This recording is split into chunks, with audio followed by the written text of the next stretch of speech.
Hello class 7 students, this is my first video lesson for you, and this is Daffodils written by William Wordsworth, and this is a revision work from your PA1 syllabus. It is repeated to your half yearly syllabus. I hope you have already gone through this poem and you have an audio clip for this poem also.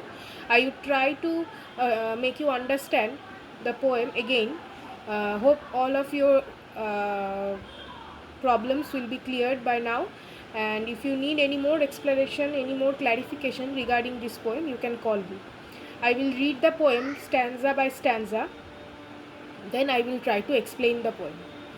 First of all, let me start with the introduction of the poet and the poem.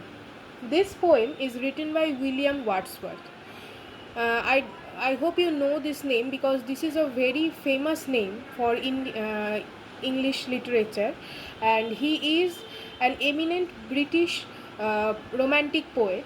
Here, you need to remember that romantic does not mean a general love relation between a man and a woman, but romantic here means the eternal relation between a human being and the nature. So, in this poem, you will find how the poet is capable of finding such beautiful natural surroundings, which is actually very ordinary, and generally this surpasses from our eyes also, because we also find many beautiful things in and around us, but we never look at them. But a truly romantic poet with a truly romantic heart will find something eternal in it. This poem is an example of that. So let me start the poem. I wandered lonely as a cloud that floats on high over vales and hills, when all at once I saw a crowd, a host of golden daffodils. First of all, the poet is wandering lonely like a cloud over the hills and valleys, and suddenly he saw a bunch of, I should say, a host of daffodils. First of all, you would not see daffodils in India. It is mainly a flower that is of golden yellow color, and mostly it is found in England or in Europe, basically in the winter season countries. So a very beautiful flower, and just looks like looks like a little bit of yellow wave scattering through a particular place. Beside the lake, beneath the trees, fluttering and dancing in the breeze. So, in these two lines, the poet has said where the daffodils are growing. So, it has grown beside the lake, and beneath means under the trees, and it is fluttering and dancing with the breeze. It is as if as the wind is blowing and it is swaying its head, and the poet is imagining that that the daffodils are dancing along with the breeze. Continuous as the stars that shine and twinkle on the Milky Way, they stretched in never ending line along the margin of a bay. So, the poet is now comparing the daffodils to the stars in the Milky Way. We know that Milky Way is the name of the galaxy of which the Earth is a part. So there are millions of stars in the Milky Way, and the poet has compared the daffodils to the stars of the Milky Way. It is because those daffodils are shining like little stars. 10,000 saw I at a glance, tossing their heads in sprightly dance. The 10,000 is actually an exaggeration. It is the poet did not count the daffodils. How many daffodils are there, the poet did not know. He just assumed that there were at least 10,000 daffodils which were dancing along the margin of the bay. Now, third stanza. The waves beside them danced, but they outdid the sparkling waves in glee. A poet could not but be gay in such a jocund company. The waves are also dancing, but the dance of the daffodils along with the breeze are surpassing the beauty of the waves.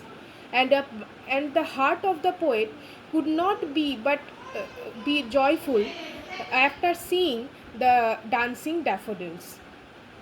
And the jocund company means the company of the daffodils, the company of such beautiful natural scenario.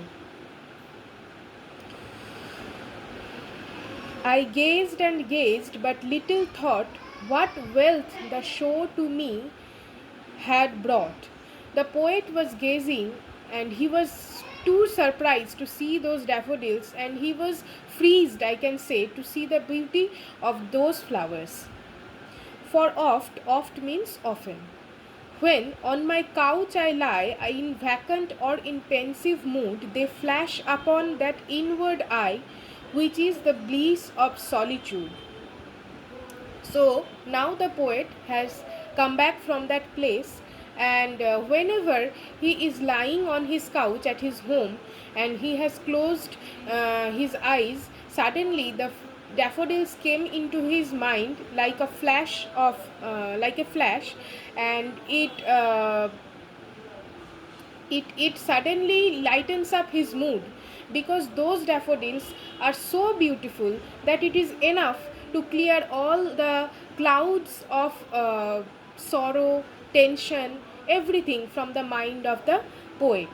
So here we find an important phrase, that is bliss of solitude. Bliss means blessing, and solitude means solitariness or silence, the blessing of silence. You can see that sometimes if we can enjoy the blessing of silence, that is the most peaceful thing that can happen to us. It is not that we can always find happiness in between many people.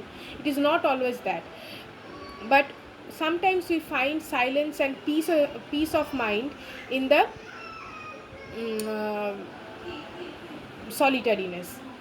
And then my heart with pleasure feels and dances with the daffodils.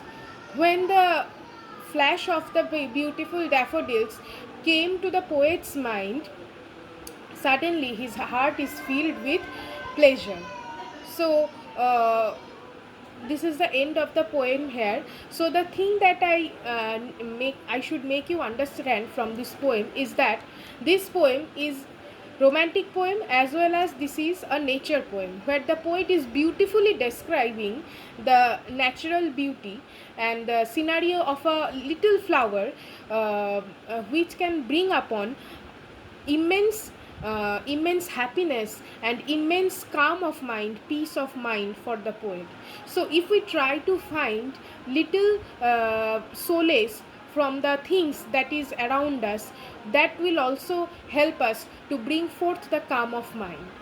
And I hope you have understood the poem, because you have already got all the necessary things that you need to complete the poem. And if you need any more clarification or explanation of this poem, you can text me or you can call me. Thank you for listening. Hope you are all healthy and safe at your home. Bye.